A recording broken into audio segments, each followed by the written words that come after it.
Light is good.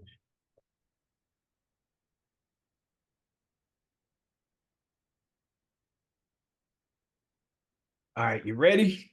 Ready. What's up, y'all? My name is Corey. Stay trapping. It's the Trap Talks podcast where we discuss the intersection of culture and tech. And today we have Dr. Gosh, I always don't want to mispronounce your name, Dr. Day. Can I just Yeah. say Dr. Day? Dr. Day. So my first name's Dayanara, but it's hard for Damn. people to say, so I always just go by Day. And if I don't like somebody, it's Dr. Thompson. But we we could just keep it at Dr. Day. Right, right. So I met Dr. Day when we actually both used to live in the Bay Area. Mhm. And you're going to go more in depth about it, but we actually met at a volunteer event for City Eats, and it was right after what, a year you recuperating from your injury, which we're going to Yeah. go more in depth in. She's actually a chiropractor and works with the Mayweather team, the money team. Is that correct? Yep. Yep, yep. So did I miss anything? No, I think we got it all. My dog is here, so she might be popping in and out to get her glory on the camera, you know? Oh, that's all good, all good. Cool, cool. So yeah, I think we should start there because with the accident because that actually well actually so first you were EMT. Yeah, so I was an EMT. So when I went to John O'Connell High School in San Francisco, and for those of you that know the city, you know what O'Connell is. It's a very inner city school, very underrepresented. We actually never got homework because they couldn't afford printer paper. Like it was definitely that level of school. My graduating class started out with 269 of us made it to graduation, and not very many went on past that. We didn't get the resources that we needed to really thrive or excel in life. And that just kind of really sparked my interest for community activism and community work and community healing. So I became a GED tutor right after graduation. And while I was still in school, helped a few of my friends graduate. And then I was like, wait, how can I continue to help people? And I had a cousin who was a paramedic up in Sacramento, and I just like listened to his stories and I was like, wait, this is really cool. So I ended up enrolling into EMT school before I went off to undergrad. So the summer after graduation from high school, so I literally graduated high school on like what is like a Thursday. That Monday I was in EMT school. And then I became an EMT, graduated EMT school. Then the next week after that, I started undergrad and I was majoring in political science with a double major in health science. And at the time, I really wanted to become a firefighter. So I was like doing everything to go fire, like working out nonstop, doing all the different things to just like get myself ready for the fire academy. And then I was like, well, maybe I shouldn't do fire. Maybe I should go into nursing. So I ended up looking into that route and just going back and forth. Then finally was working on the ambulance. And then I got into nursing school. And then I also got my interview for SF Fire. So for me, I'm like, oh my gosh. Like, I was so stressed out that whole week, stressed out of something that was never going to happen. I didn't know. I was like, oh my gosh, do I do nursing? Do I do fire? My heart's in fire. But then it's smarter if I do nursing, just going back and forth, back and forth. And then I ended up getting into an accident where I ended up getting my hip crushed and I was paralyzed on the left leg from the knee down. So with my injury, I actually stayed in bed for about a year. There wasn't a lot of medical treatment or attention just because it was workers' comp and all that kind of fun stuff. So then from there, I still stayed in school, but I switched my major from nursing to physiology, which at the time I didn't know was what I needed to go pre-med, which I ended up going into chiropractic. So from there, I did 2 years of spinal rehab and chiropractic care, and I regained most of my function and mobility to move, but I actually still couldn't move my foot. And I tried everything. I did spinal injections. I almost did surgery. And that's when the guy I was dating at the time, he was like, he was like, have you ever heard of like shamans? And I was like, I don't know what that is. And he's like, oh yeah. He's like, here's this book about energy healing. He's like, my family, they're shamans in Mexico. And I was like, all right, that's cool. So I like read this whole book about energy healing. I literally read it in a day. I love to read. But I was like, this is so fascinating. I was like, is this true? I was like, this is too good to be true. But then at the same time, too, I was like, well, what do I have to lose? So I ended up booking my session. I went to Pleasant Hill and I turned my phone off. I didn't tell anybody where I was at. And the lady's like, we're gonna do some Tibetan sound healing with Reiki. And then she's like, you're gonna stand here. I'm gonna stand 6 feet behind you. I'm not gonna touch you. Just allow your body to make any movements it needs to make. And then she starts doing some deep breathing before she starts chanting. And I was like, oh my gosh, this lady's the devil. I'm about to get possessed. I'm about to end up on the news. Because she was like, ah. And I was like, what's going on? And then literally, like, finally, this wave of peace overcame me, and my hands just like gently started to move. And then before you know it, like the energy in my body was moving. And it was the sound and the frequency of the sound that allowed my body to heal. And at the end of the session, she's like, childhood traumas live in the low back. She's like, you had so much energy stuck there, your brain literally couldn't find your foot. So regardless of how much like healing you did, it wasn't going to work. And I was like, childhood traumas? My childhood was great. And she's like, lie to yourself, but you don't need to lie to me.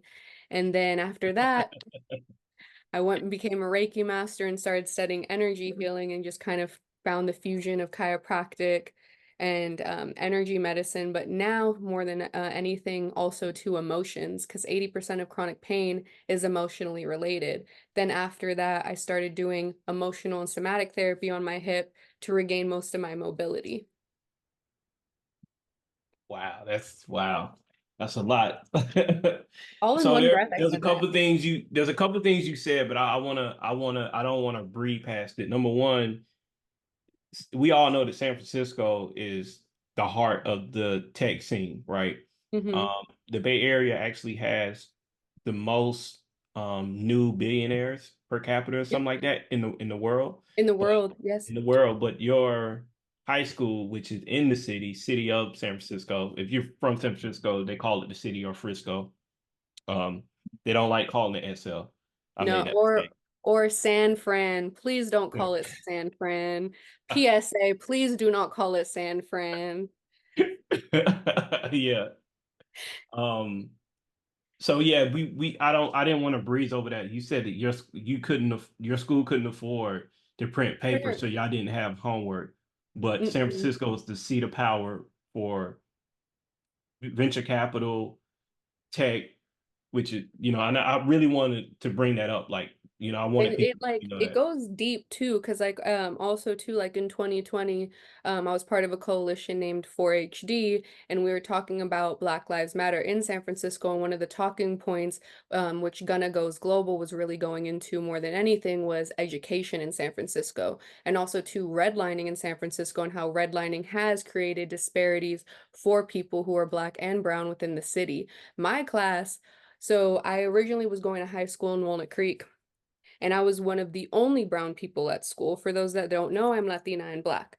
So when I went to O'Connell, we had two white kids in the whole school. Everybody else was BIPOC. So for me, I was just like, whoa, this is a culture shock. But I was like, also too, I'm around my own people. But the schools in Walnut Creek, what I was doing in sixth and seventh grade, I was doing in ninth, 10th, and 11th grade over here, or Mhm. 10th and 11th grade in O'Connell. So it's just like the level of education and disparities isn't there. And also too, a lot of these tech companies in San Francisco get a lot of tax breaks. These taxes are what are going to fund our schools.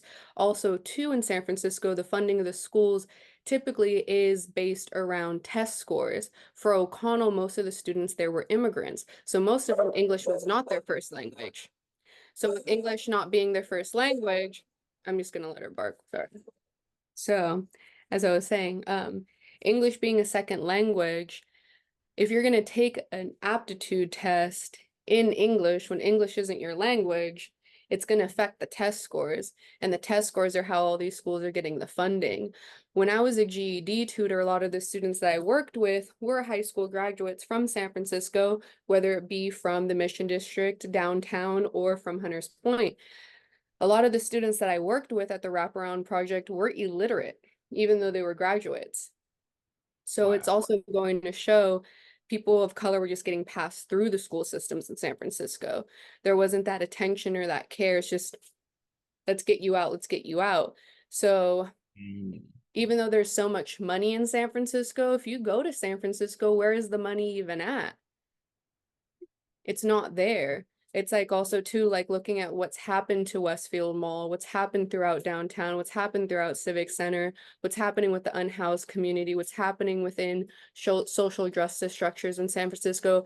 There is money there, it's just not being allocated to where it needs to be allocated to. And also to politics within San Francisco actually getting things to change and streamline, there's a lot of blocks within that as well. Mm. So I love being from San Francisco, but there's just so many different avenues where being from San Francisco puts you at so many different disadvantages compared to being from other places.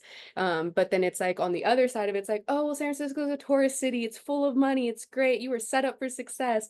It's a great place to live. And it's like, that's not the reality when you're really from there if you're a person of color too. Because on the other hand, if you look at Lowell High School in San Francisco, it's one of the best high schools in the state. But also too, the area that is in, it's predominantly Asian and white. So it's also too looking at how redlining has affected San Francisco and has affected the education of people growing up there as well. Yeah, yeah. And I've noticed here like I moved to Houston and been looking at houses, me and my fiance to buy, and I noticed that the places that have the highest property taxes tend to have the best school systems, right? Mm-hmm. And so I'm assuming that's probably the case there as well too, or just like anywhere in the US. I'm assuming so. I don't want to like say yes and then be wrong just because Yeah, I don't know like that part of San Francisco. But yeah, too, it's definitely the property tax rate. And that's the other thing too with property tax rate. A lot of these schools are in grandfather clause areas in San Francisco. So a lot of on Billionaires Row and a lot of those like multi-million dollar homes in San Francisco, most of those are inherited properties because in San Francisco there is the grandfather clause, meaning you're paying property taxes on the original purchase price of the home, not its actual current price. So it's like these are 20, 30, $50 million homes, but if their grandpas bought it in the 1920s for $100,000, they're paying the $100,000 versus like if you go now to the inner cities where it's Hunters Point, if you go to parts of the Mission District, now we're getting a lot of these true native San Franciscans who are being bought out of their homes or being evicted, and most of these property values are there's nothing under $1 million in San Francisco. no, So it's like you're getting into these inner cities for $1 million, but your tax dollar that you're paying is higher versus the people living on Billionaire Row, but your education's down here and theirs is up here. There's a lot of those types of disparities happening in San Francisco as well, where it's like, and then they say that there's going to be changes and shifts, but it's like it's crazy. I graduated high school 10 years ago. So it's just like 10 years post that, it's still the same cycle that's happening. And the funny thing with O'Connell is my mom actually went to O'Connell and graduated from there. So then it's like when she was there 20 years before me, she was like still going through and finding things. And then also too, I brought home a textbook one day that I probably shouldn't have taken off of campus, but I was like, I want to read it. And when I opened it, my mom's like, wait, that's the same textbook from when I went there. Like she couldn't believe it. Versus when I went to schools in Walnut Creek, we were getting brand new textbooks every year. And we also had three sets of textbooks, one to take home, one to leave in the locker for when you had studying on campus, and then one in class. And for the parents or for the students who had divorced parents, they were getting four sets, one for each household. And wow, Walnut Creek from San Francisco isn't a very far drive. no, no. So it's just like looking at the school system and also to the priorities of the city. Mm. Yeah, and I was going to touch on the Reiki and stuff, but I just thought about it. I remember during the pandemic, you, Gunner, Stunning and 2 and Jamal Truelove. right, shut down the bridge. And I Yes. remember I actually wanted to be there, but I was like so scared because COVID was going around. I'm like, I'm gonna just watch, watch You know out. what's funny is during all that protesting, when I was outside, I was definitely taking my CMOS, I was taking all of my vitamins, I was taking colloidal silver, drinking all my teas, all my herbs, and I was eating a very clean diet just because I was like, okay, I know COVID's out here, I need to be mindful. Right. Didn't get sick. Did not get sick. At Cinnamon O2's album release party, what was like in August, because I wasn't drinking during that time, but I was like, oh, it's the release party, let's drink. Yeah, no, I got COVID that night at the club. For sure. But all the time I was outside doing gauze work, blessed, nothing. And I was testing almost every day just to make sure. Yeah. Because also too being in chiropractic school, I was around a lot of people. And then also too, I was seeing patients in the clinic. So I was testing almost every day, if not every other day. Nothing. Good, fine. And then literally got COVID at the club. Wow, that's crazy. So how did y'all decide to shut down the bridge? Because I'm like, I seen it, and I'm like, y'all weren't afraid, y'all won't go get hit. But I also saw that y'all had cars lined up blocking the traffic too. So, you know, Yeah, it was very strategic. All shout outs to Gunna because that was Gunna's plan of how to strategically yeah, block shout down out the to Gunner. bridge. Yeah, for real. Like that was he was like, guys, we gonna shut down the bridge. We're like, yeah, let's do it. Da, da, da. And he's like, no, no, no, but we're gonna take 8 cars, block off the lanes, and like so it'd be like the line of cars in front, then the line of cars in back. So then that way, like nobody would kind of maneuver and it would just keep everybody safe and it also hold traffic. Um, so there was just so many different moving pieces that went into that too. Also different city officials that helped to orchestrate so many of those different things, and also to utilizing that as a stance and as a movement to really showcase what we were doing, and also to letting everybody know like we need to make change, and if change doesn't happen there's going to be consequences to the change, and also getting people's attention. But it also took a community of people to make it happen. We had about 50 people out with us that day. 27 people did get arrested, and it was kind of funny looking back just because with my licensing and everything, like I was in review, but thankfully during all the protesting, I never got arrested for anything. So like at that time, there's only like we all got circled by the police and they were cuffing everybody. And they're like, we only have 13 tow trucks, but 15 cars. So 2 people won't be arrested, but they have to drive. And everyone's like, Day, you go. And I was like, oh, okay. But I was like, I'm part of this. I'm gonna, and they're like, you just go, just Yeah. go. And then this other guy walked out with me too, and we were like the only 2 that ended up not getting arrested, but we were ending up being the 2 people that went to go get everybody bailed out and then had to deal with the media and the news after. And it was something that also too just propelled what we were doing to a whole nother magnitude, and also too gave us the platform to talk about it because we were Mhm. talking about Black Lives Matter, not just in police brutality, that was definitely one of our points, but it was police brutality, it was education reform, income inequalities and disparities. We were talking about the healthcare system, food deserts, and also to justice reform within the prison system. So we were able to reach a larger network with that, and we are also able to get the traction that we needed to get that voice out there. But then also too, there was just a lot of it took me, I think, like 2 years after that to decompress from all the protesting that we did, but it was just like so much that was going on, and then so many counter protests, and then just during that movement, it really propelled us and pushed our narrative forward. But then towards the end, there was just a lot of things that happened. Yeah. Yeah. I definitely got to get Gunna on and talk about that. But I remember looking, I was like, wow, y'all like really doing It felt it. surreal. We were up there for like 2.5 hours. The media said we were there for 19 minutes. No, we were up there for 2.5 hours. Um, And literally, like once we got off, I was like, did we just really do that?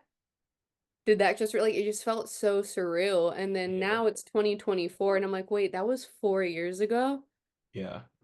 Like it's just, yeah, time flies. Yeah. Yeah. Cause I'm like, I'm originally from North Carolina, so like that does not happen there. So I'm thinking like, wow, like, and y'all just got handcuffed and just got put in the cars like that. I don't think that would have went down like that if it happened where I'm from. All I can say is we definitely had certain city officials on board with this.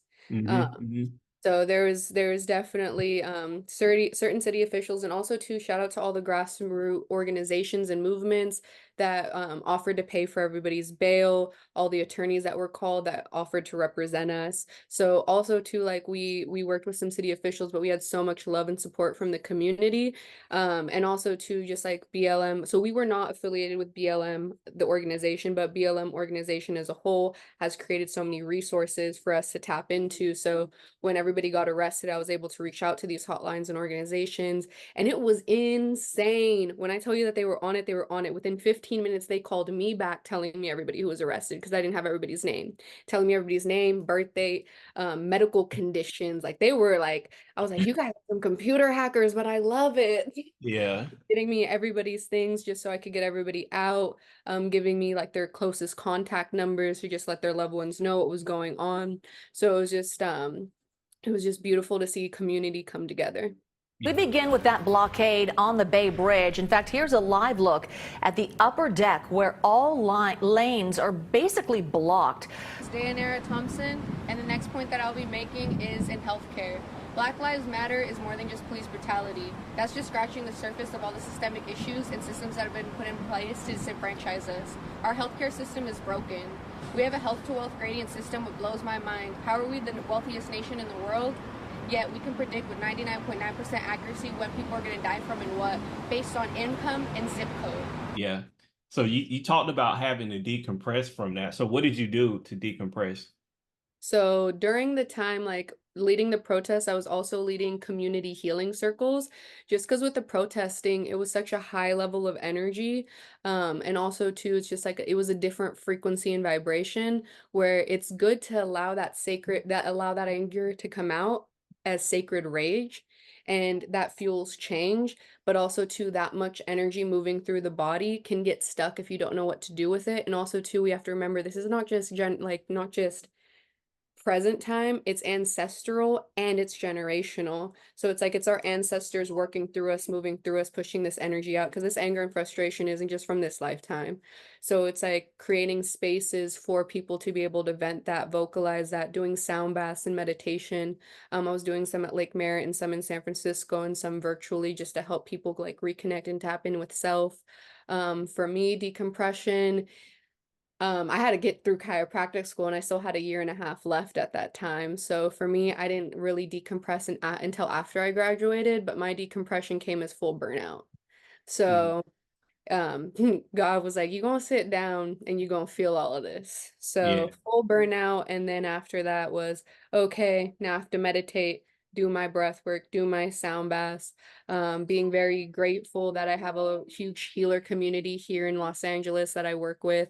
So I was receiving pranic healing, chiropractic healing, energy healing, Reiki healing, doing the meditations, and then also too just like doing the inner work and the shadow work, just allowing myself to feel uncomfortable, feel vulnerable, and more importantly than anything, what I now specialize in is somatic therapy. But I think I had to go through that decompression moment to really channel that, feel that, and let it go. Yeah. Yeah. So how you talked about, actually I got another question for you. So what is it like growing up as a Latino and Black? Was there like what was that like growing up in the Bay Area? You know, In the I Bay think Area, yeah, yeah. like being Black and Latino because that's two different cultures, but they're very similar, right? But we'd love It's to so get your thoughts similar, on but there's so many difference. Like people want to make difference, but it's so similar. them. Yeah. So for me, I actually grew up in Guatemala. So it's like after I was born, I went to go live in Guatemala with my grandparents. So my Guatemalan grandmother and my Jamaican grandfather. So that was my upbringing. When I moved back to the States, um, I get really, really dark in the summertime, and then I get really, really light in the winter. But coming back from Guatemala, I was really, really dark. I also didn't speak English. I was speaking Spanish. But that time when I was going to schools in Walnut Creek, my dad lived in San Francisco, my mom lived in Walnut Creek. So it was also very parallel to see two different like areas growing up in. So, the schools I went to in Walnut Creek, it was predominantly Mexican. So I didn't speak Mexican Spanish. I didn't have a Mexican accent. Then, my name's Dayanara Thompson. So it's like, and I'm not white. So white kids were like, yeah, you're not white. Black kids are like, you're not our color of dark and you're not dark enough.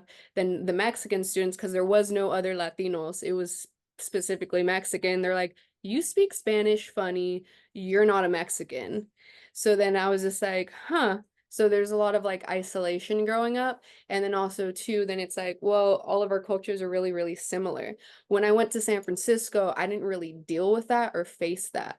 But outside of San Francisco, it was just like these polarizing like differences. And then also too, being passing as well. Like I have a lot of Latino relatives and a lot of Latino friends that are like, well, you can pass for not being black, so why do you even claim it? Like you should just let it go. And Wow. then I even like there was in 2020, that was like also too when a lot of my Mexican family found out that my last name is not my dad's last name, it's my mom's last name, which is Thompson. So a lot of them too were like, wait, Thompson, huh?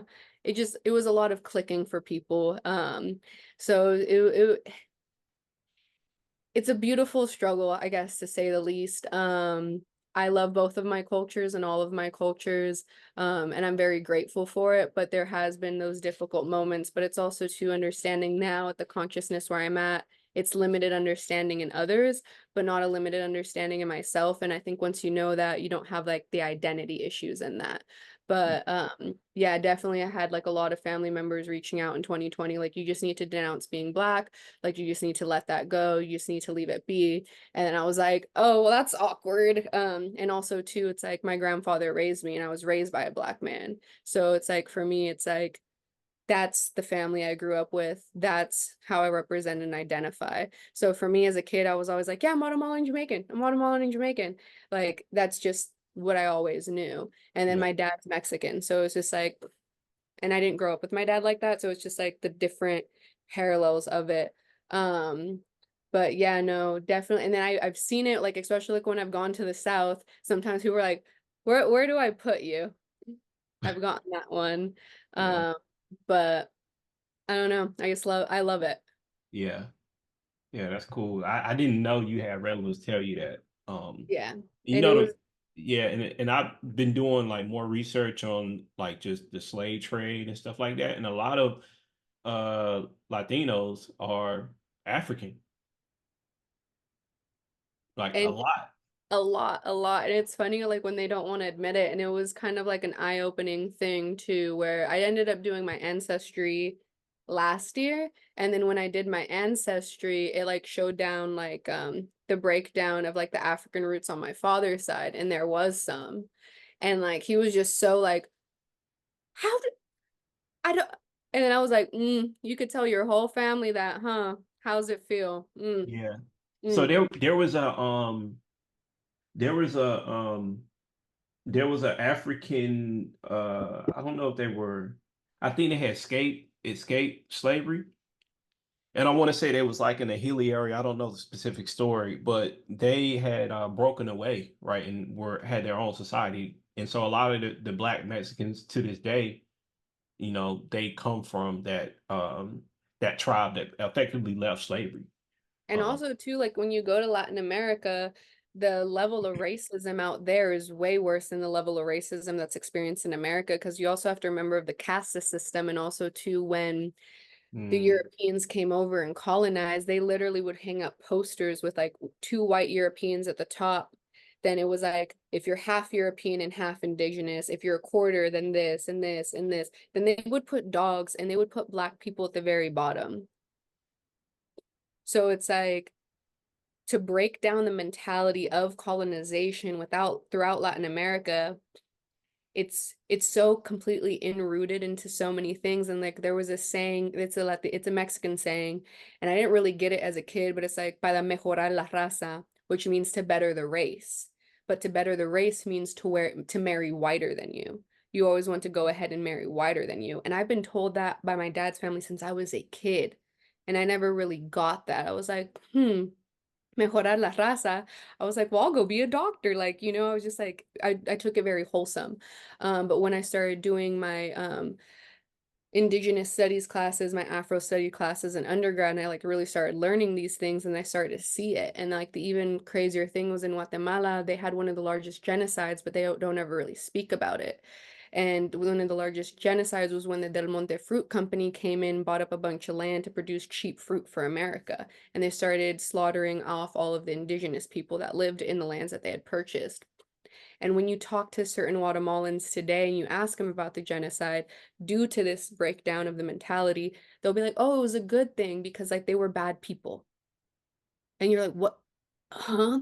80% of the indigenous community in Guatemala was genocided for cheap fruit for America, but they were bad people. And a lot of these were Afro-Indigenous people. So it's just like the level of it and the complexity, like even too, like my grandfather being Black, my grandmother being Guatemalan, like there were certain family members that would not talk to her because she married a Black man. And then also too, like in Guatemala, and then like that's where they call them the Garifinas. So the Garifina people are the Black people of Central America, from Guatemala, Nicaragua, Honduras. They live on the Caribbean coast. They don't typically live within the cities.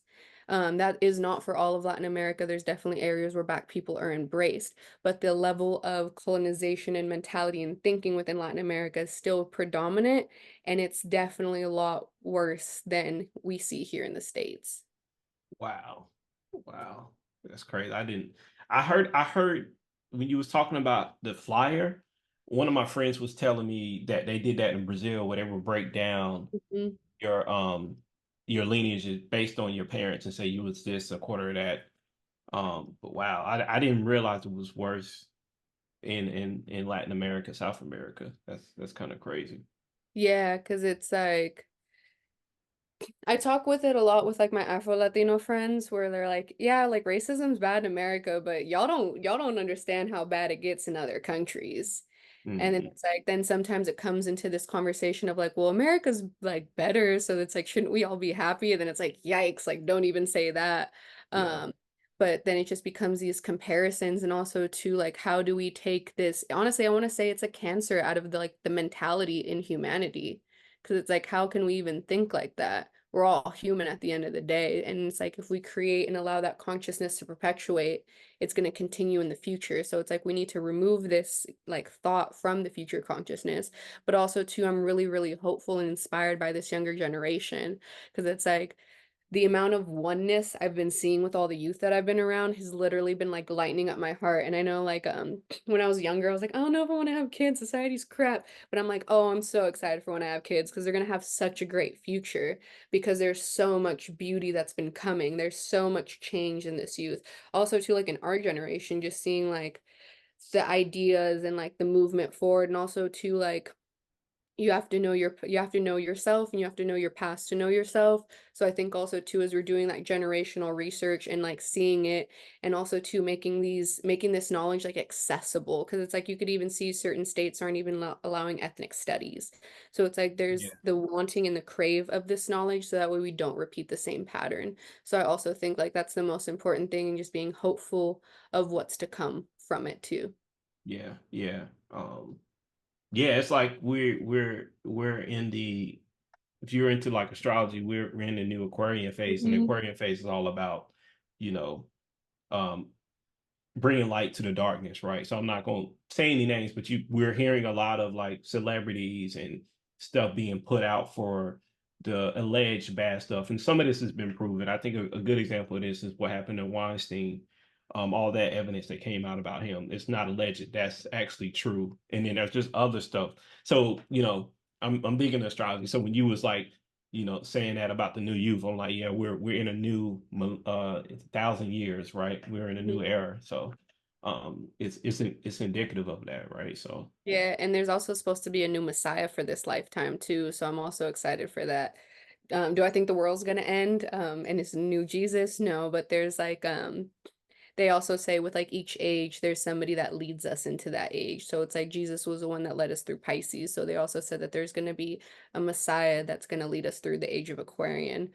But also too, I think that there's gonna be a Messiah within each and every one of us of just understanding our oneness and our connection to God, understanding our relationship with God, but also to understanding our relationship with self and everybody around us. And to really build, we need community, and you cannot do anything alone. I hate when people are like, "Oh, I'm so self-made," and it's like, okay, cool, God made you, but it's like, how many other people in the community built you up? How many other people put you in the position that you're in? It's yeah, about how can we build together? And I really see that happening with this generation. And I think people are really starting to see it, like we could go further together than alone. So it's like, and these are African proverbs where it's just like they've Yeah. been giving us the wisdom, guys. Yeah, and Um, there's a saying because the saying that you said is if you want to go fast, go alone, but if you mhm. want to go far, go together, or something like that. Yeah, Yeah, no, it's that one. Yep, I said it yeah, wrong, but yeah, you yeah, know exactly what I was talking about. So yeah, no, but it's so true. So yeah. true. And like Nelson Mandela, I don't know if you read his book, No, I but haven't, but I have it. his book is like powerful, and he did an interview with Oprah. This is like in the late 90s, I think it was.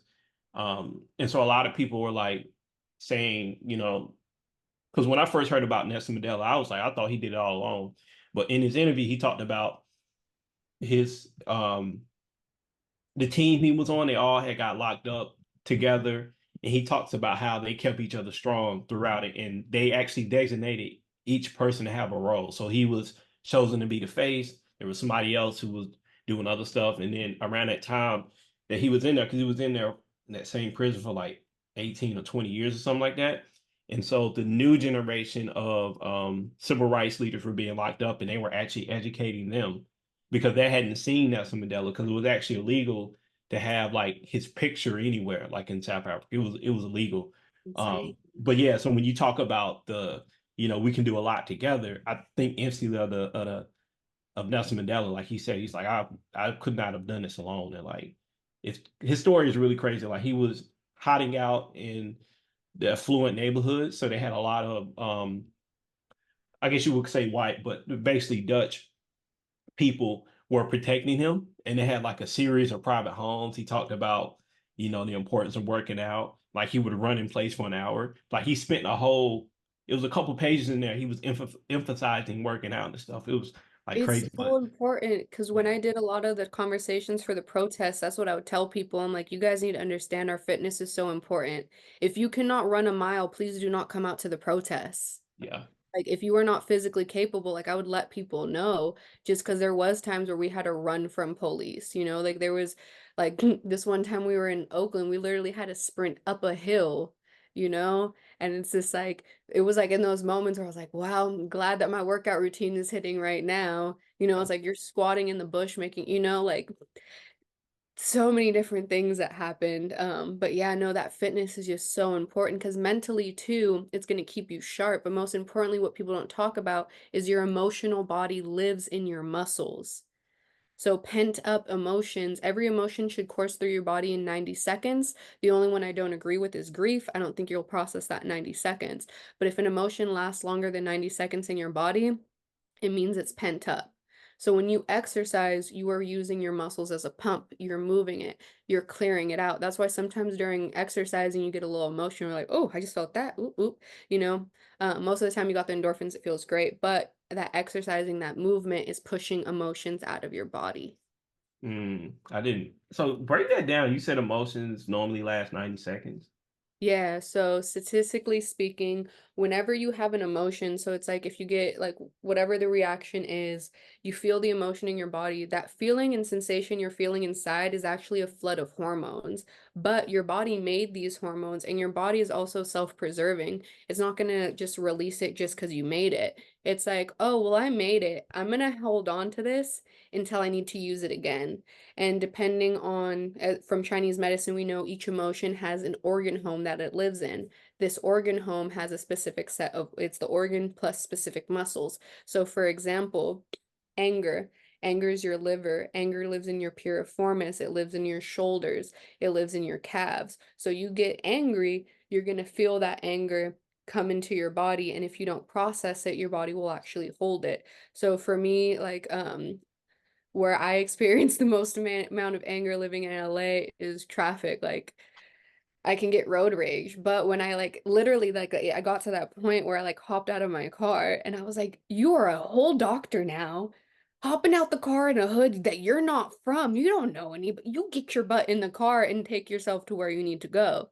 I had like that whole check-in. Thankfully, it didn't escalate. By the time I jumped out of my car, the other person had already driven off. Um, but I like had to sit with myself in the car and I was like, he just cut me off. Why did I get that angry? Like, that's not that big of a deal. It's really not. Yeah. Didn't affect me in any type of way. And then I was like, oh, it's time for me to release anger. So I had to do my somatic work around releasing anger. And I was like, fine after. I was like driving like la la la la. People cut you off in LA all the time. It just is what it is. Um, Yeah. but it shows you. And once you know that, you can use it as a learning tool. Because it's like also too, I like to take it back to the inner city where it's like how many youth are struggling with pent-up anger that they don't know how to release that escalates to very deadly situations or life-altering situations.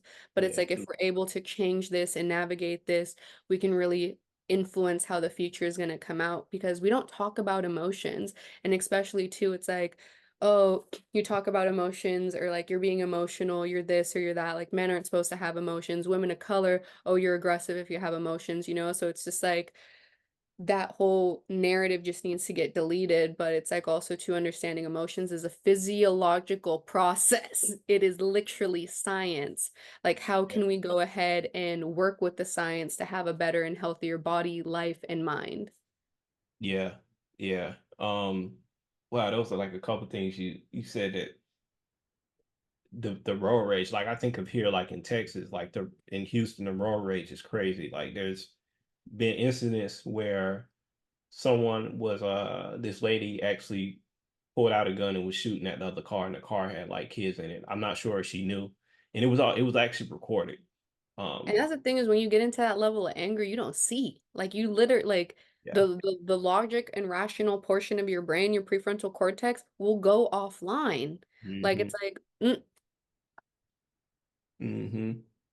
Like I'm in it. I think this may be.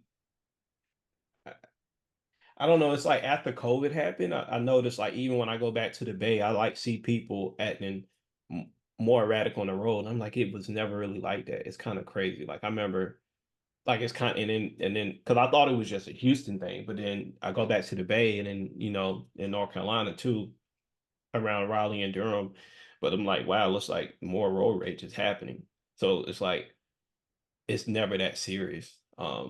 it's really not, but it also becomes the ego stepping in and then your attachment. And then when you have so much of that pent up emotion inside, it's just going to keep going. Like for me, that's what led to my burnout. I just had so many emotions inside that I just neglected, didn't like deal with, and they just all were like, and you're going to fall down and you're going to have a party. But what COVID did is I think for the people that were fortunate enough during COVID to have the time to decompress and really connect with themselves and do the work, I think it really propelled people forward. However, some people didn't have that luxury, you know? Some people Yeah, had to work harder, or that solitude and that loneliness. If you don't know how to work with your mind will work against you. Your mind is either your greatest enemy or your greatest asset, and it can never be both at the same time. So I think unfortunately with COVID, with us being in the heightened stress state that we were, a lot of people being in isolation, and also too, there's studies coming out talking about how isolation affects not just only physical health, but mental health and creates stress in the body. We need community to heal, we need community to thrive. So especially for people being put into these states without the proper tools, it's going to create more of that anger. It's going to create more of that frustration. It's going to create more of that needing to be offline where a lot of people really operate out on autopilot. And it's like, well, what program setting is your autopilot on? It's on angry and irritated. So it's like you put them in an angry and irritated situation, it's only going to be a little threshold to take it to the next level. yeah, And yeah, I've been noticing that too. It's with people that I've been meeting post COVID, people were either super connected with themselves and very grounded and like nothing really phases them because they had that time. And then the other side where it's just like they're just so anxious or just like they're not there. It's like no, like, you know, and it's like not like nobody's home. And it's just also unfortunate too, because also too, the burnout within the healthcare field, just because there was like so many patients, not enough doctors, not enough nurses, you know. Um, where it's like the profession that you were in, you had to keep going. You didn't have the time to like unwind. So I think that's also too where it's like having a day of self-care is so important. I'm in the process of opening a clinic right now, and everybody's like, "You're working on a Sunday? You don't rest?" I'm not going to do this forever, but these 3 months until this is where it needs to be, I will be working every day. But after that, I'm going to take my self-care. But so it's like I already knew I was going to say self-care is so important. I know people are going to listen and be like, "You're lying." So I do self-care, just not right, or self-care rest days, just not right now. I'm adding self-care into my daily routines, such as like exercising, doing my meditation. I do vocal toning, to help reset my energy, but just like having a day, just one day a week to do what you need to do to fill your own cup up is just so essential and so important. Because then also too, when you take that time to reflect, you can kind of see where your emotions are, Mm-hmm. how it feels One in of your my body. one of my friends, Dom, I think his grandfather told him this, but he said sometimes you got to slow down to speed up, right? And that's where the self-care comes in. Like I know for me, if I'm like super stressed, and I was just recently like laid off or whatever, so I was like, I'm taking 2 weeks off, and then I was in the Bay um for about 2 weeks catching up with friends, and then I came back. I was literally in the pool swimming like every day. I'm a Pisces, so I love water, and so it's like Yeah.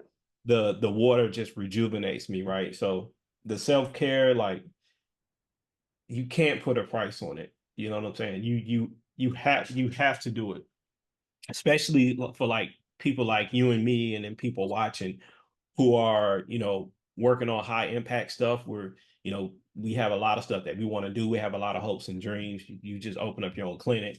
I got this podcast. I'm doing other stuff. Like I have to take a step back and work on me, right? But yeah, I love. It's funny you said that. You said some people are going to say self-care, but you're working on Sundays. Um, but that's kind of And like Sunday the doesn't have to be the day, like yeah. today I technically have today off. So the rest of today I'm gonna take a nap. I think it's raining outside right now. I hope it's not. I really want to take my dog out because poor thing. She's like, I haven't gone on a walk in 2 days, mama. So she needs a little walk. But yeah, no, for the rest of today it's all self-care. Yeah. Yeah. So I want to I know we have been bouncing around, but I want to talk about the I don't really want to talk about the accident that you had that caused it, but I want to talk more about that awakening that came from it, where Mhm. you found out about Reiki, and then I see you do a lot of videos of sound therapy and stuff, and I was like, what is that? Like I've been interested in, and I actually come to think about it, I think I went to one of your sessions one time. In Just at Lake didn't. Merritt. Yeah, it was back in 2019, and we were outside. Um, Oh, yeah. and it was by the I don't know what it's called, but it was like Pergola. pergola. Yeah, yeah. Um, yeah, and I Did just the thought about it. I think were you doing the sound therapy then? I think I Yeah. don't know. Okay, okay. Yeah, Yeah, yeah. that was yeah, doing the sound baths then, like just really big on the community sound baths at the time. So for me, I've been spiritually and psychically gifted my whole life. I have all six psychic channels open. So your six psychic channels is hearing, seeing, smelling, tasting, knowing, and feeling. So I have all six open, and at first it was very overwhelming. So as a kid, I was like, this is just too much stimulation in the world for me. Didn't like it. So I just kept shutting it off, shutting it off, shutting it off. But when I'd have certain patients, I just always had these intuitive hits. Like I'd get the crash cart ready before it like needed to go. Like especially like active shooting situations, like going certain ways, like, just there was always like something in me working through me, guiding me everywhere I needed to go. And it's just like then people are like, you always know what's going on. I was just like, I don't know, whatever.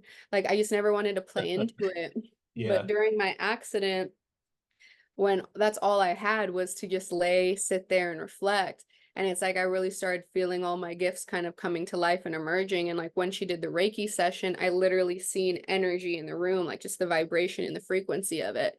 And I also still see that today. And when I adjust patients, I adjust in the areas where I don't see the energy moving. And every time that's where they have their pain. That's where the energy's stuck. So it's just like using those gifts in the practice that I have now. And I'm also a psychic and spiritual development coach. So I teach people how to unlock their psychic gifts, and everybody is psychic. I don't care what they say. Everybody, I'm not like with the ball and being like, let me tell you your fortune. No. So it's just like God speaks to everybody in a different way. It's just like you have to understand how God speaks to you, and then you just learn how to build it. But during that time, I really learned how to meditate. So I remember doing like my first, and it was funny because I was so resistant to meditation. And it's funny, I'm a meditation teacher now, because in high school, in our high school, they had a meditation program. That's like a really long story, but I just didn't like the professors teaching it. So it just turned me off from it. And I was like, never gonna meditate. So then when I was going through spinal rehab, it was like an 8-hour day program. Like it wasn't just like you go for an hour or two. It was an 8-hour day program, 3 days a week. And we had class schedules, learning how to do pain management through breath work.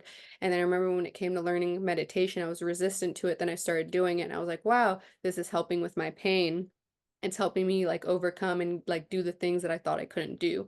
So just tapping back in with my spiritual gifts. And then when I turned 23, um, I became that's when I first experienced Reiki. And then when was that? 2 years later, I ended up becoming a Reiki master. So then from there, I went into chiropractic. And then when I was in chiropractic, I started learning the tonal stuff about things, and the energy medicine, and like the physics behind healing. And also too, like sound carries frequency and resonance, and just like how the sound can work through you and heal you. Because that's the thing at the end of the day. Nobody heals you but you. You are your own healer. I don't heal anybody. I provide a healing space. I teach you how to tap into your own healer, but I do not heal anybody. You heal your own self. And people are like, "Oh, well, you're a chiropractor. You're pushing my bones back into place. I can't do that by myself." Yes. But at the end of the day, your body's showing me where the energetic blocks are, and it's only showing me what you're ready to heal through and let go. I'm not pushing you past your point. I'm not taking you to a limit that you're not ready to hit yet. So at the Mm. end of the day, like you're your own healer. And that's like my biggest thing I always tell people. If somebody's like, well, I'm healing you, they scamming, run. But just know like you're your own healer. And I think during my accident, that's what it taught me how to do. Because I sat down with a doctor, and he's like, you're gonna be wheelchair bound. He was like, you're probably not going to have kids. He's like, you should switch out of the nursing program and switch into something else. He's like, your life will never be the same. He's like, we're going to have to do 3 spinal surgeries over the course of every 10 years. He's like, you're going to have another one. So he's like, for the next 30 years of your life, like, this is how your life's going to be. And I was like, well, I expect to live past 50. So then I was like, what does life look like after that? And he's like, well, you'll see. He's like, you're gonna be in a wheelchair, so like you'll have to see how your life's gonna like play out after that. But he's like, you definitely will be in a wheelchair by 50. He's like, you may or may not end up in one after your first surgery, but you probably will after your second. He was like, and your pain might increase or it might stay the same. We don't really know, but those are just your odds. And I literally looked at him and I was like, you're bold faced telling me this. Like I just turned 21, literally a month ago. Mm. And he's just like, yeah, he's like, it's your reality now, and you have to make terms with it. And I think the thing is, like, I would carry a bandana to drag my leg because I could walk, but I needed support. And then I had a whole thing about using a cane, so like using a walker and using a cane. So it's like I was stubborn, even though I was like hobbling everywhere. And I remember dragging my leg out of the room, and I was like, that's not the life God has planned for me. And he looked at me and he just laughed, and he's like, you'll schedule surgery within the next 6 months. I'll see you soon. Wow. And I was like, bet. And then like I got on my attorney and I was like, I need to find like alternative like solutions. I need to figure this out. Then he was the one who referred me to do spinal rehab. And then I started doing that. And then I found chiropractic. And then I started working with my chiropractor. And then it's like at the end of those 2 years of the rehab and chiropractic, my foot wasn't moving, but I had way better control of my leg. I started getting sensation back because I couldn't feel it. Like I couldn't feel touching, couldn't feel anything. So it's like then I was starting to get some sensation back. And then once I did the Tibetan sound healing with Reiki, where the sound was able to move through my body and clear it out, I was just like, whoa. And now doing a lot of research, there's been cases where people have been like emotionally paralyzed. And I've seen it in clinic. I had a patient who couldn't feel or move her left hand for 6 years. Nothing was indicative. There was no, like they did blood work, they did CAT scans, they did MRIs, nothing, no diabetes, no AS, no impingements. She was carrying all her emotions in her shoulder. She works in the inner city schools in Watts. So it's like she's been doing that for like so long. She's carrying around all of her students' emotions. After one somatic session, she had all her feeling and movement in her hand again. So Wow. it's just like if you don't deal with your emotions will deal with you. So you talk a lot about energy. So can you actually see the energy visually? Like, is it in Mhm. color form? Like, Colors I rarely see, um, but that's more like people's aura. When I see people's energetic bodies, it's very close to their body, and then it's like a shaking wave. Like it just vibrates very, very fast. And also too, like I kind of have to be in tune to see it. And I'm also at the point in my development now where it's just like if I leave that on and I go into a room of people, I'm only lasting 5 minutes and then I need a nap. Like that's just a lot of like stimulation coming in. So yeah. like when I'm out in public and stuff, like I have it turned off. I'm just like, I don't want to know. I don't want to see. If you're paying to be on my table, for sure, it is now my job to see it. But I've learned also too to how to have those boundaries with my gifts. Because before it's like they were just open and I would just like go to crowds and be like, wow, I'm so exhausted. And also too, like a lot of people who are spiritually gifted that don't know that they're spiritually gifted might become antisocial because they're like, oh, it's just too much to deal with people. But it's like, no, you just don't know how to guard your energy around people or Mm, in groups or certain settings. Um, so yeah, so it's like just learning how to work with it. yeah. Because you talk about sound, and I forgot who I was listening to, but if you notice, like a lot of particularly like drill music Hmm. uses a certain tone, and that tone is like a war tone. So it's like the music that we listen to, we also have to be very careful because that's carrying energy. Like you Carrying listen energy, to, frequency. right. Um, it also depends, like, so for me, I love my gangster rap. I listen to Mozzie every time I want to go on a run, so I run faster. Like I'm not even kidding. I really do that. Yeah, But I can't listen to Mozzie on the daily. Like no, like that's yeah, just it's a lot of energy. So it's just like really being mindful of the frequency that you put in. So the best way I can describe sound is Dr. Emoto. He's a scientist and researcher from Japan, and I actually based my somatic stretch therapy classes around his work. It's for vocal and music. So he was photographing water molecules around the world, and he started photographing specifically crystallized water molecules. So he took city tap water and then did crystallized structures and took photos. And he did like water from like different parts of the nature. And he started seeing that nature's crystals were super beautiful, but the city's crystals were like, they were kind of ugly. And then he decided to take this research a step further, and that's what sparked this project, is he took 2 glasses of water. He said, I love you too, to a glass of water every day. Then I hate you too, to a glass of water every day. The glass of water which he said, I love you to, actually crystallized and looked like the structures in nature. Is gorgeous. Then the water he said, I hate you to, wouldn't even fully form a crystal. He took it a step further and put white rice in both of the cups, and the cup where it received I love you, the rice actually stayed white and preserved. The water where he said I hate you to every day, the rice turned black and putrefied. So our body is 60 to 80% water on composition, and water holds memory. So what you speak about yourself and listen to, your body will hold that cellular memory and create that environment within your body. So it's like it's so important to speak positive affirmations and listen to positive music because it increases your vibration and harmony. I also believe in listening to music with a consciousness.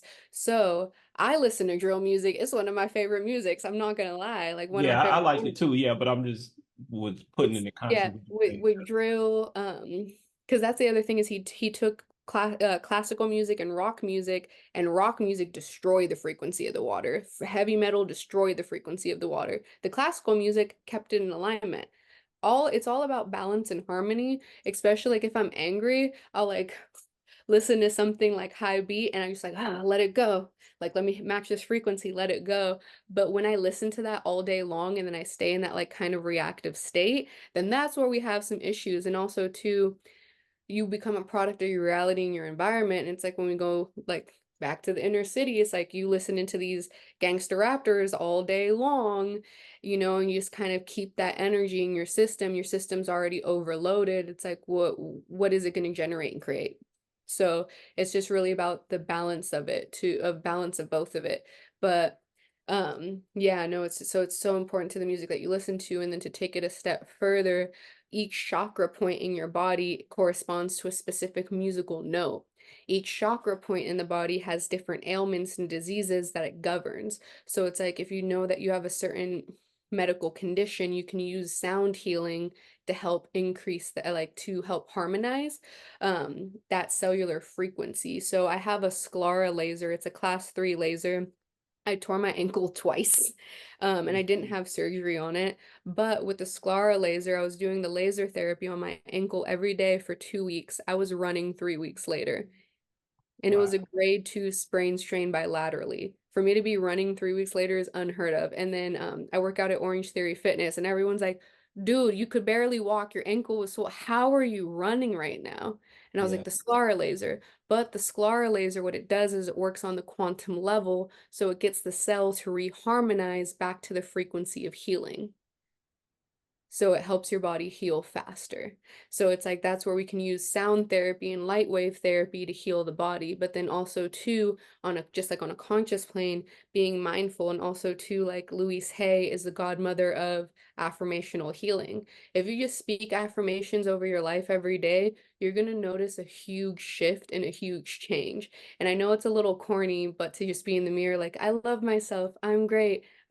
But it's real. Your body will listen to it. If you tell your body you're healthy, your body will respond in a manner to match that frequency and vibration.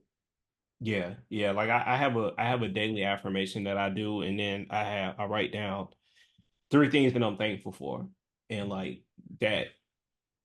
I mean, it's funny because now that I do it, if someone told me 10 years ago, like, hey, Corey, you should start doing this, I'm like, yeah, that's whack. I'm like, I'm good, but Corny.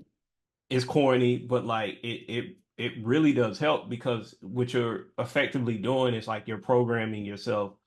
I know for me, I'm programming myself at the beginning of the day to think positively, Hmm. right? And so there's a lot of stuff that I have going on. And so it's like I can't walk out of my house and start my work, interview people and be in a bad mental space.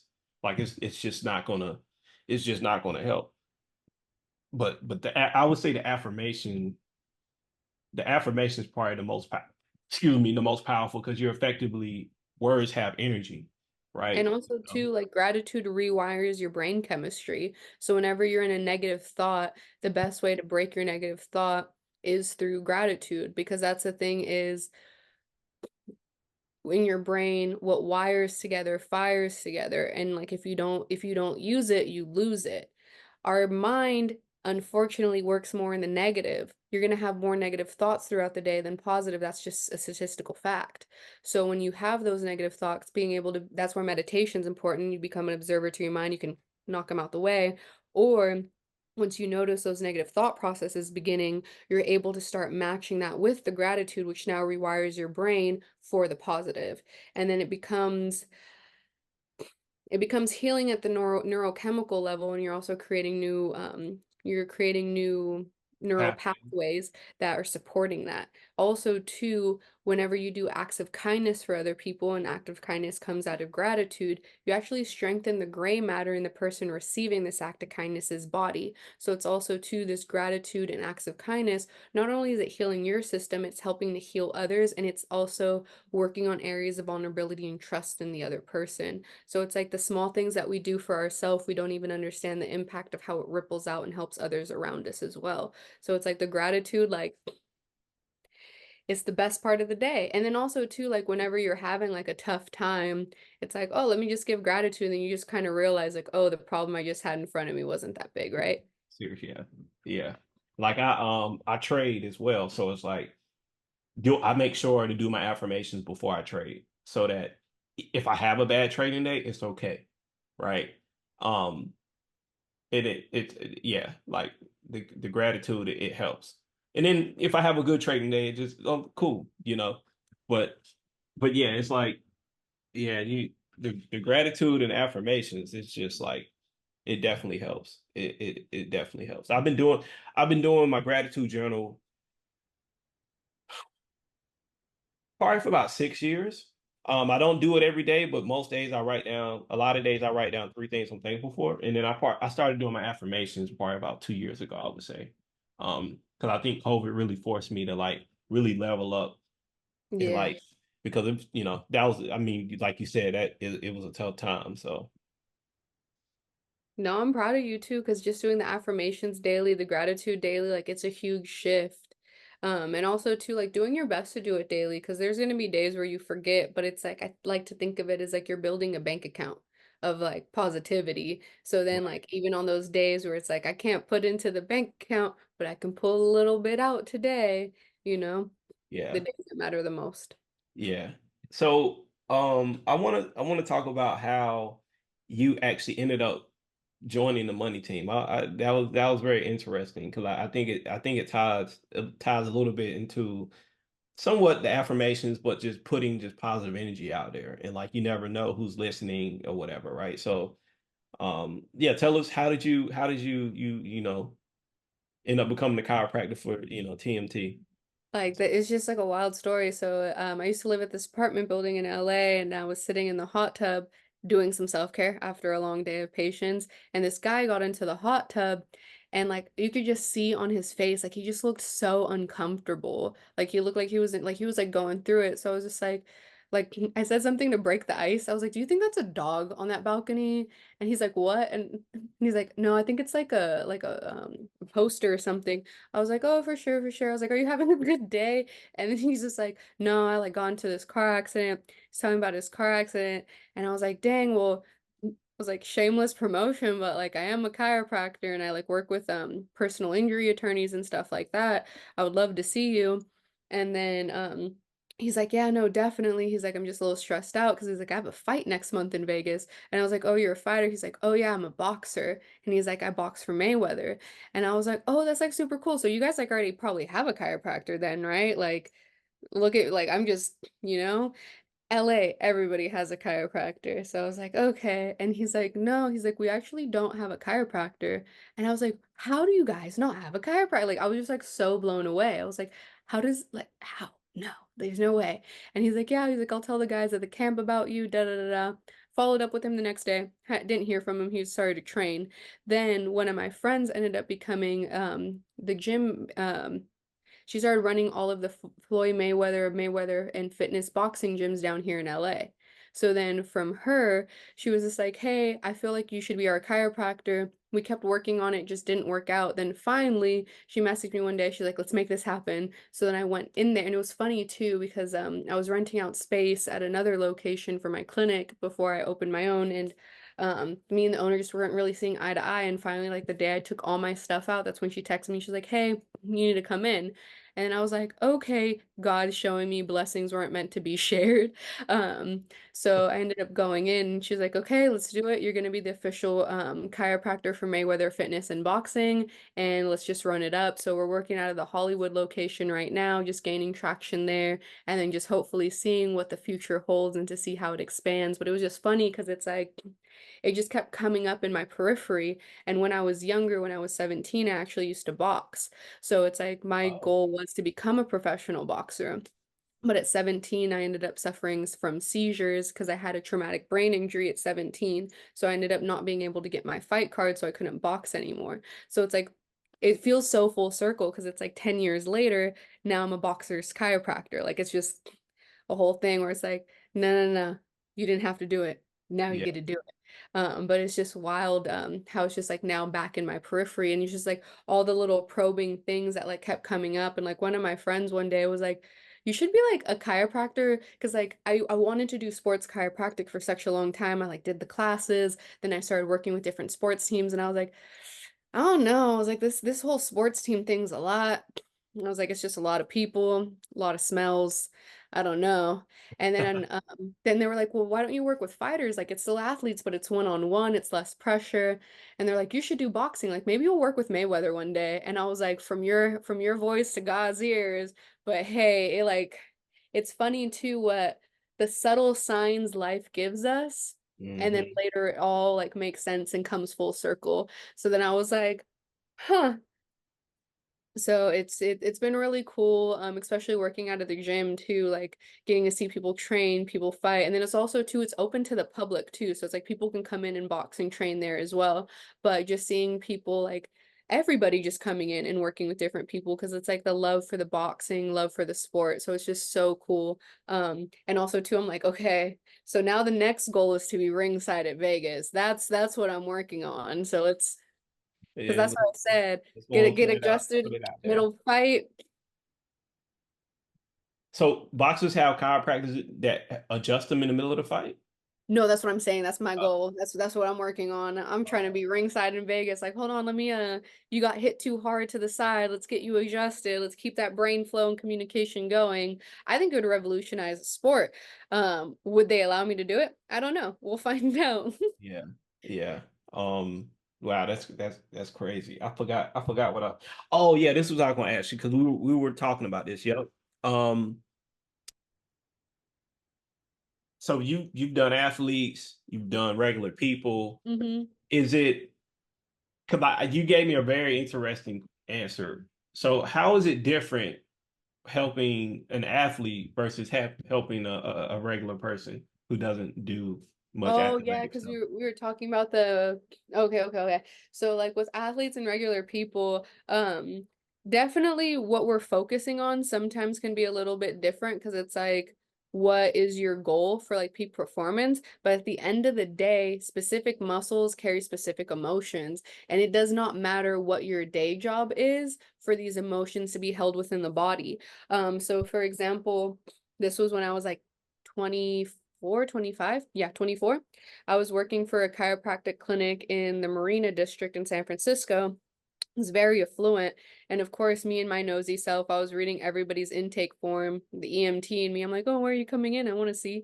It's going to help me for school. But I noticed that the demographic was very affluent. Everybody that was coming in had PTSD. And I was just like, huh, that's funny. PTSD? Like, really? Like you're growing up in these areas, like it just for me, I just couldn't comprehend it. And I was being very judgmental at the time. Like I just didn't get it. And like finally, I like some people would write what their PTSD came from. And then I asked the lady one day and she's like, oh, my parents got divorced when I was 7. It was just so traumatic. And when I read it, I was just like, oh, I know people that are getting like shot at 7. Like just a whole different like life. And that's when I realized people's thresholds for trauma are all going to be different because everybody's triggers or circumstances are going to be different. And Mhm. then that's the other thing too with like a professional athlete versus like a suburban housewife. They both hold stress in the same part of their body because everybody holds stress in the same area.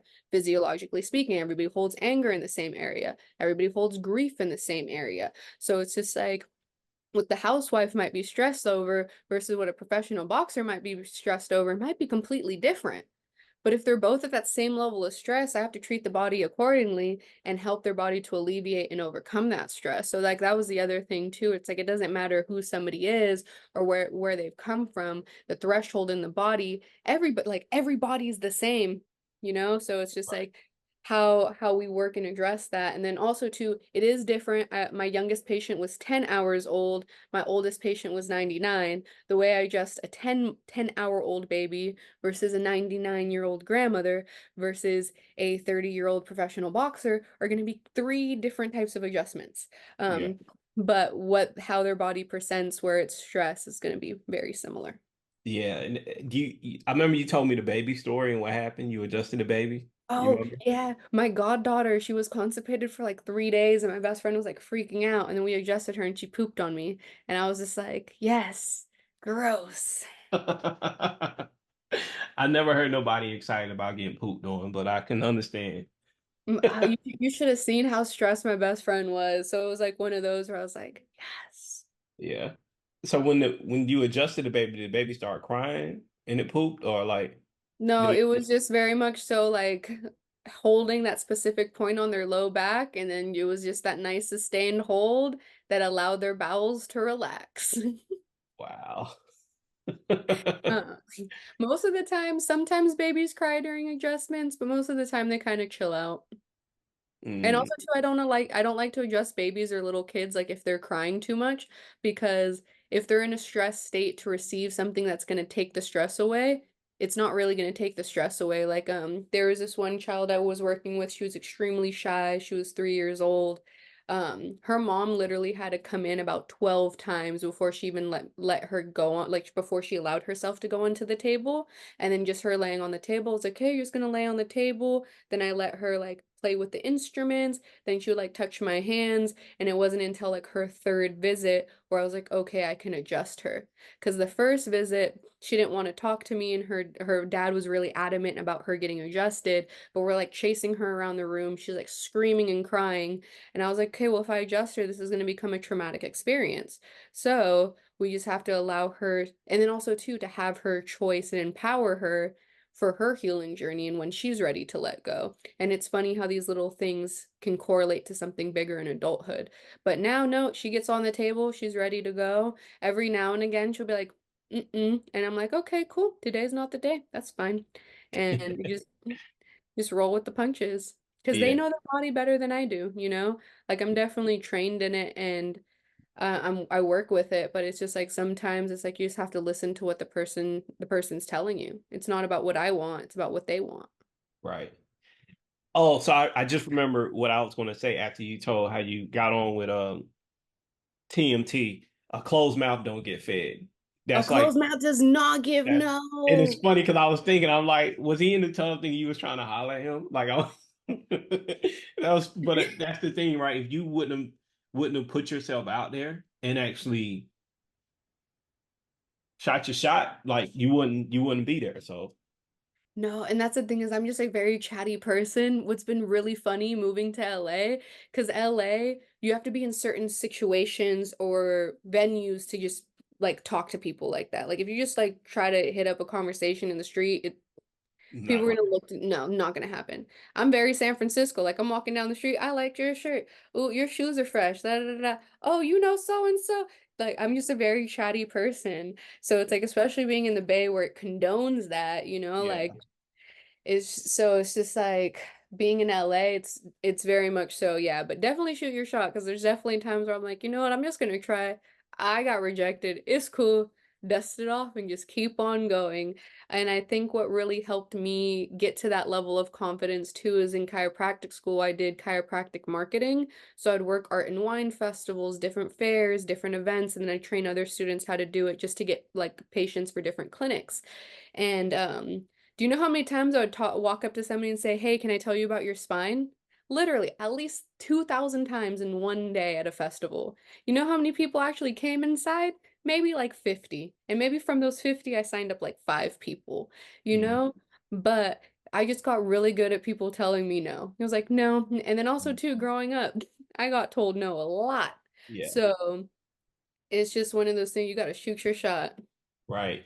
And one of so before I do product management now in tech, but I used to do sales. And in one of my jobs, one of the guys that I was working with, I can't remember which company, he said, I love no's because the more no's I get, the closer to the yes I'm going to get, right? And so it's at the end of the day, it's a numbers game. So you said 2,000 people, let me look at your spine. 50 came over to your booth and you got five. Each person, I can't remember where I saw this, but each person knows at least what 200, 100 to 200 people on a first name basis. So if each of those people, right, connect you with 100 people, right, refer you to this person, refer you to that one. I mean, that's what 100 times five is 500, and then boom. So, it's at the end of the day, it's all a numbers game. And also too, like I like to look at it as planting seeds, where it's just Exactly. like, well, they might not get adjusted now, but maybe like later down the road, like they'll know about it. And it was a funny thing because I didn't remember this person, but I was working the markets for a while, and this one guy came up to me and he's like, I don't, he's like, hey, he's like, you did my spinal evaluation, but he's like, I didn't sign up. And then I was like, oh yeah. for sure. Did not remember this guy at all. And then he was like, I got into a car accident and he was like, and the doctors were really pushing me for surgery. The medical doctors were really pushing me for surgery. But he's like, I remember you talking about all the different things of chiropractic. He's like, I ended up going to get adjusted. And he's like, I'm fine. I didn't have to have surgery. But he's like, I just wanted to tell you thank you because you helped me with that. And I Mm. was like, oh, wow. And then I was like, yeah, I totally remember you. I was like, you were at the, and I said the wrong art and wine festival that I was working at. And he's like, no, I was at this one. I was like, oh, yeah. Didn't remember him, but it was just so much the planting of the seeds. Yeah. It's funny. Um, So like when I don't know somebody, well, I notice when people don't like women do it where they're like they don't know your name. They're like, oh hey you. Or like when I don't know a dude's name, I'm like, what's up, bro? hey friend, how you been? Yeah. It's been so long. Yeah, yeah, that's funny. Yeah, no, it happens. It happens a lot. I'm really bad with names. It's like, yeah, it's my one of my weaknesses is names. I'm like, you want me to Yeah, I'm remember I'm how I'm many? way better with faces. No, me too. I'll remember your face, but I won't remember your name. Yeah. I've had 5 concussions. Don't ask me someone's name. Wow. That's a Um, story for another day. so tell us about your clinic that you started, right? And then after that, I got a follow-on question because it's something else we were talking about. But yeah, tell us about your clinic and if is it open, the grand opening? Like, let us Yeah, know. so we are open. We're in our soft launch and we're going to have our grand opening party on March 23rd. We're going to do an open house from 11 to 4 where we're going to be having raffles. One of the raffle prizes is a free 1 month membership to the Mayweather Boxing Gym. Also, to each day of class for the grand opening week will be sponsored. So one of our sponsors for class will be Mayweather Boxing. So everybody who attends that class will get a free class at Mayweather Boxing. So it's like we're going to have a lot of giveaways, getting into the community, but align your vibes. I like to think of the studio as a homecoming. So it's a chiropractic and holistic wellness center. So we focus in the physical, the mental, the emotional, and the spiritual. So we have practitioners and classes amongst all of these areas. So I'm doing chiropractic, somatic therapy, stretch therapy, and cupping in this space. We have a psychotherapist who will be doing mental health therapy as well as EMDR. We have some life coaches there as well. We're doing hypnotherapy, we're doing energy healing, pranic, and we are doing Reiki energy healing. And then we're also doing body sculpting because it's all about being a baddie, right? So we're gonna have people in there doing body sculpting. So And LA. so LA, you know? Yeah, no, my cousin has a body sculpting business, so you got to support the family and also too, I'm here for it. So, and then we'll also have classes, and the classes are ranging from breath work, meditation, stretch therapy. We're also having sexual alchemy classes, and then I'm doing a psychic and spiritual development class to teach you how to tap in with your gifts, what gifts are, and most of our classes will also be offered virtually. So if you're not in the Studio City area, you could still access the class as well. So just a whole wide range of things. And I've also been revolutionizing how somatic stretch therapy has been done. So I've been doing it with affirmational healing as well. So it's all the vibes, all the things. And hopefully we'll be expanding to different locations as well in the future. So it's the starting point, and I'm just really, really grateful because it's just like all the things that I've been dreaming of are now all coming together in one place. So Yeah. I'm so excited and so tired Yeah. at the same time, but so excited. Yeah, we gonna put send me the information where they can sign up. I'm gonna put it in the section below so Okay. that they can sign up directly. And then my last question, do you think social media has been good for chiropractic? Bad? What are your thoughts on it? I hate social media in general. For chiropractic, Uh, last year I took for mental health purposes, I took 6 months off of social media. It was the most peaceful 6 months ever. But as a business owner, you don't get to know that level of peace because you definitely have to promote yourself, get the business out there, and a lot of people do find us through social media. I love making the content. It's just the posting and then replying back. It's just a little tedious sometimes, but I'm grateful to do Right. it. But with chiropractic, it's there's so many things with chiropractic. It's about connecting your brain back to your body, and with that brain body connection you might be able to get the connection without creating the cavitation. The cavitation is the popping sound. There's a lot of chiropractors that are adding the popping sounds into their videos because the popping sound and the thrust of the adjustment are not lining up. And also too, it's miseducating the public where people think they have to hear the crack, or the bigger the crack, the bigger the release. And that's actually not true. I had a patient that came in with frozen shoulder. They weren't even able to bring this hand up. They left like this. They were able to do this. Their shoulder did not crack on the adjustment, which a lot of times your shoulder doesn't crack in the adjustment. And or cavitate. I know chiropractor is gonna be on my head for saying crack, but didn't cavitate. And literally he's like, "You didn't do anything. You didn't pop me."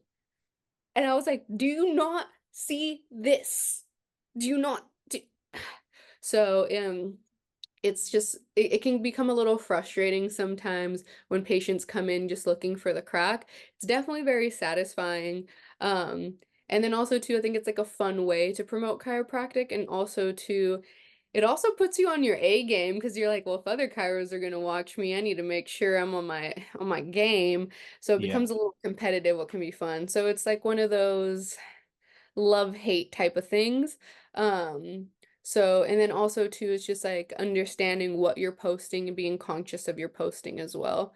And stop popping chip bags when you're doing adjustments or likes. If you're gonna do it, keep it real. Yeah. That's funny. I don't know. Now they might be using an AI tool for that, right? Yeah, but back in the day when this first started happening, when we were in chiropractic school, because in chiropractic school you can't post yourself adjusting because you're not licensed yet. But doctors would like have us help them and say it's cracking chip bags, Lay's bags, just to make the sound. And I was like, you were, and then it's like sometimes like you would get it like they would do the adjustment on the bag of chips, like on like a little sandwich pack. But now there's whole ASMR videos.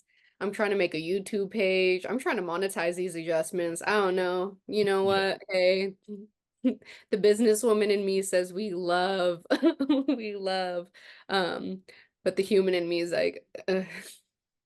Yeah. It's yeah, like social media, I'm not even gonna lie, it is hard, right? Because it's like you got to be very careful about who you follow, right? I think that's step number one.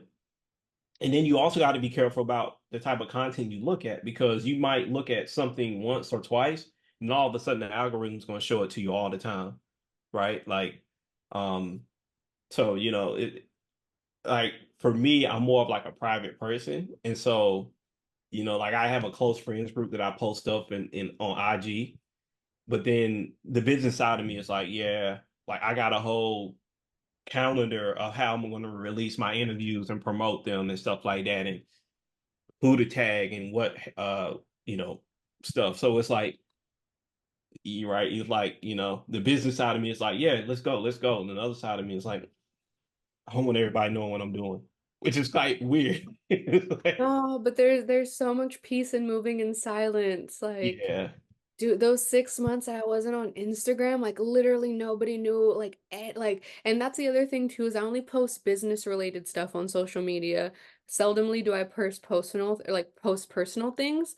yeah. Um, but it was yeah, like, during those 6 months, I'd like catch up with people, and it's weird how we communicate in society now too, because it's like people are like, "Oh, I seen that you're doing this and this and this and this on Instagram," and I'm like, "No, no, that's what my business is doing. That's not it's not who Dayanara is doing. Right. Like it's not So it's funny how like people will act like they know you based off of what they see on social media. And it just really kind of changes like the way conversations are. But during those 6 months, since there was nothing on people to go off of from social media, it forced people to ask me and interact at like a different level, like, oh, what's going on in your life? Like, how have you been? versus like I've noticed when I interact with people, they spew back what they've seen on my Instagram. And for me, I'm not on Instagram like that. I post and I leave. I post and I leave. So I don't really check Yeah. to see what's going on in other people's lives. I don't really like go around looking. But for me, it's just one of those things of like,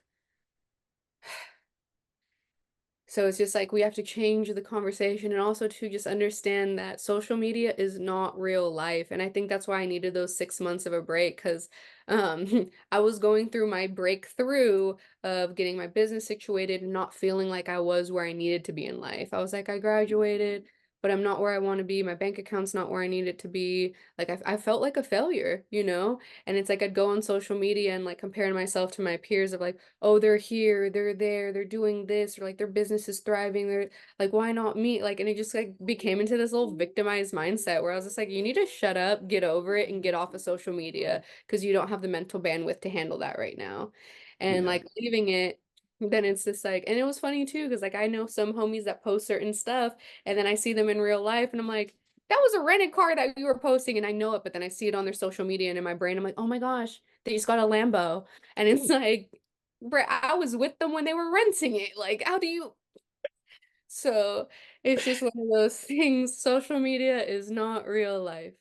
Yeah, and then like me and my fiance talk about this a lot, right? Where and she says that she's like, yeah, at one point I used to look at other people's Facebook or page and be like, man, I wish I had what they had. But then you look at these couples and then a week or two later, I can't remember the name of the couple, pretty famous couple, but she filed for divorce. But they were just celebrating her birthday or something like that. And then like 3 weeks later, she's filing for divorce. So you don't even know what people are really going through. They're all putting up their a pretty face effectively, right, for social media. And you never, so it's like you can't like, so whenever I see stuff on social media, I always take it as a grain of salt. You know what I'm saying? Like usually people aren't doing as good as they portray to be. And so why should I try to match them, keep up with the Joneses, right? So No, it's real and it's funny too, like especially in relationships, because it's like my friends that were in the most toxic relationships ever were the ones posting the most on social media about their relationships. And it's like I think my most toxic relationship in like my early 20s, oh, it was all over social media. But then it's like my healthier relationships that I've had, nobody even knew I was in a relationship. It wasn't on social media. It was like thriving in private. So it's just like one of those things too. I'm not saying people that post relationships are miserable. No, I'm not saying that yeah, at I'm all. not saying that either, But but but yeah, like, because I just already know somebody's gonna take it out of context and be like, oh, well, she's, no. But it's just like for me, I've also noticed that. So it's like I also like have learned the detachment of social media where it's just like it's not real life. It's what people want to share, you yeah. know. And you know what it reminds me of too? Like I literally had this thought the other day is like, in like elementary school where there's show and tell, Instagram is like our new show and tell. Facts. Like it's like pay attention, look at me. They're show. Right. Yeah. Cool. Well, Dr. Day, thanks for, taking the time, blessing us with his wisdom. Um, yeah, this was great. We touched on a lot. So now I know I gotta really nudge like Gunna. Me and him been going back and forth on IG, but that was crazy. You brought your perspective around the shutting down the bridge because I literally remember looking like, wow, they really shut down the bridge, and that's probably the most important bridge in the Bay, right? The Bay, Yeah. that one, more traffic than San Rafael and the Golden Gate, right? Yeah, It gets way way more more. traffic. It's the main pipeline. It's the main pipeline. So it's this Yeah. like San Francisco is the heart of the Bay, you know? So it's just like it's where the commerce is coming in. It's where it's that bridge is the connection between San Francisco and Oakland. It's like that's the connection between the Bay, So it's just like by shutting down that bridge, it was just a big statement that was being made by that. Right. Right. Well, cool. Congrats on opening your clinic. Thanks for taking the Thank you. time. Y'all, thanks for joining us. Again, it's Corey Stay Trapped and Dr. Day. Yeah, Trap Talks, the intersection of culture and tech. Be blessed. Bye. Thank you guys. Big blessings.